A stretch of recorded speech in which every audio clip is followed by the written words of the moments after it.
عالمی نظام خلافت دنیا کی تقدیر مبرم ہے، ہو کر رہے گی، اس میں کسی صاحب ایمان کو کوئی شک، کوئی شبہ، کوئی ریب نہیں ہونا چاہیے۔ البتہ اس کا اب دوسرا پہلو کیا ہے، اس کا آغاز کہاں سے ہوگا؟ پہلی بات تو یہ، ہمارے بعض لوگوں کے ذہنوں میں، سادہ دل لوگ وہ سمجھتے ہیں کہ پوری دنیا میں ایک ہی دفعہ آ جانی چاہیے۔ یہ کوئی علاقائی خلافت تو نہیں ہو سکتی، خلافت تو عالمی ہوتی ہے۔ ان سے میں کہتا ہوں، عالمی خلافت کب تھی جناب؟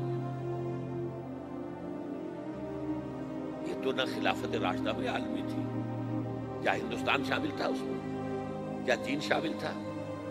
یورپ شامل تھا؟ اور پھر جو خلافت کے نام سے جو ملوکیت چلی ہے، وہ بھی صرف آپ دور بنو امیہ میں کہہ سکتے ہیں کہ وہ پورا عالم اسلام کم سے کم اس کے تحت تھا۔ بعد میں خلافت عباس، بنو عباس میں، اور فاطمیین کی خلافت میں، اور آل عثمان جو ہے آٹومان ٹرکس کی خلافت میں ٹکڑے تھے، اس سے بکھرے تھے، کوئی مانتا تھا، کوئی نہیں مانتا تھا۔ اور سب سے بڑی بات یہ، اگر ایک دم پوری دنیا پر خلافت قائم ہو سکتی تو حضور کے دست مبارک سے ہوتی، لیکن نہیں ہوئی۔ نتیجہ کیا نکلا؟ ایک ملک میں حضور نے قائم کر دی ہے، جزیرہ نما عرب،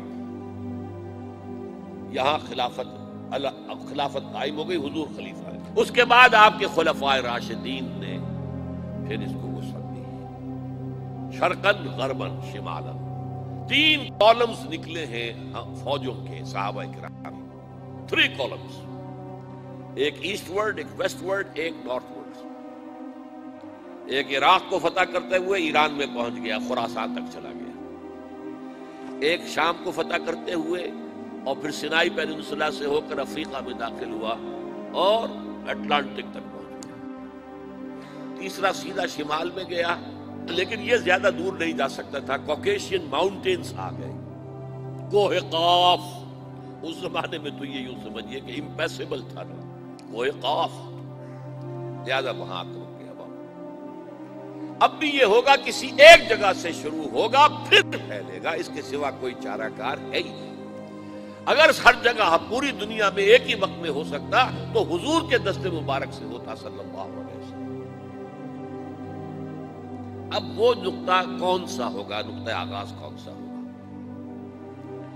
اس میں پہلی بات تو میں نے کہا، جو شک کرے گا اس کا پھر ایمان مشکوک ہے، ہوگا، لازماً ہوگا، گلوبل ہوگا، پوری دنیا میں ہوگا۔ کہاں سے شروع ہوگا اس میں آپ اختلاف کر سکتے ہیں، لیکن مجھے تو 2 حدیثیں تو ملی ہیں جن سے یہ اندازہ ہوتا ہے کہ یہ اس مشرقی خطے سے ہوگا، عرب کے مشرق کی جانب کسی ملک سے ہوگا، کسی خطے سے ہوگا۔ وہ حدیثیں بھی اب آپ پڑھ لیجیے پہلے۔ پھر میں کہہ رہا ہوں، یہ خزانہ ہے جو ہم نے آپ کی خدمت میں پیش کیا ہے، کاش کہ آپ اس کی قدر کر سکیں، یہ حدیثیں آپ کو ازبر ہو جائیں، یاد ہو جائیں، لوح قلب پر نقش ہو جائیں۔ ہندوستان اور خراسان یعنی موجودہ افغانستان کا ذکر ابن ماجہ کی روایت ہے، ان عبداللہ ابن الحارث رضی اللہ تعالی عنہ قال رسول اللہ صلی اللہ علیہ وسلم یخرج ناس من المشرق یوطئون للمہدی یعنی سلطانہ، یعنی سلطانہ، دونوں طرح سے پڑھ سکتے ہیں۔ حضرت عبداللہ ابن حارث فرماتے ہیں رضی اللہ تعالی عنہ کہ حضور نے ارشاد فرمایا، مشرق کی طرف سے وہ فوجیں نکلیں گی، لوگ آئیں گے جو عرب میں مہدی کی حکومت قائم کریں۔ یہ مہدی کون ہوں گے اس کا ذکر میں ذرا بعد میں کروں گا، لیکن نوٹ کر لیجئے کہ مہدی سے پہلے لازماً کسی مشرقی علاقے کے اندر وہ نظام قائم ہو چکے گا، تب وہاں سے فوجیں آئیں گی نا۔ یہ مشرق کون سا ہے؟ عرب کے مشرق میں آپ چلیے، ایران بھی آ جائے گا، افغانستان بھی ہے، پاکستان بھی ہے، اور اگر اسے اور توسیع دے تو ہندوستان بھی ہے۔ یہ ہے عرب کا مشرق، اس سے فوجیں جائیں۔ اس کا کیا مطلب ہے کہ اس میں سے کسی جگہ پر نظام خلافت پہلے قائم ہو جائے گا، تاکہ وہاں سے فوجیں جائیں گی جو جزیرہ نمائے عرب میں حضرت مہدی کی حکومت کو قائم کریں گے۔ اب دوسری حدیث سنیے، یہ سنن ابن ماجہ کی حدیث تھی جو میں نے آپ کو سنائی، آپ نے پڑھی۔ دوسری عن ابی ہریرہ رضی اللہ تعالی عنہ، یہ ترمذی شریف کی روایت ہے، قال قال رسول اللہ صلی اللہ علیہ وسلم یخرج من خراسان رایات سود لا يردها شیء حتی تنصب بإیلیا، خراسان کے علاقے سے سیاہ جھنڈے لے کر فوجیں آئے گی، ان کا رخ کوئی موڑ نہیں سکے گا، ان کو پیچھے پھیر نہیں سکیں گے کوئی بھی، یہاں تک کہ وہ یروشلم میں جا کر جھنڈے نصب کر دیں گے۔ ایلیا حضور کے زمانے میں یروشلم کو کہتے تھے۔ یہ یروشلم تھا جب حضرت سلیمان کی حکومت تھی اور یہاں پر معبد سلیمانی، ہیکل سلیمانی قائم ہوا۔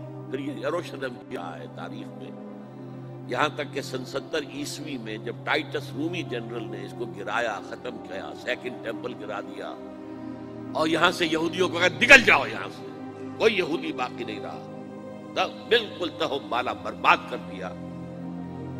اس کے کوئی 150 سال بعد ہیڈریان، رومن ایمپرر ہیڈریان، اس نے پھر دوبارہ آباد کیا اس شہر۔ 150 سال تک یہ بالکل بنجر اور بالکل غیر آباد ہوا۔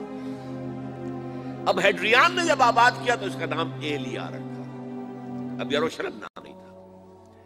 تو حضور کے زمانے میں پھر اس کا نام ایلیا تھا۔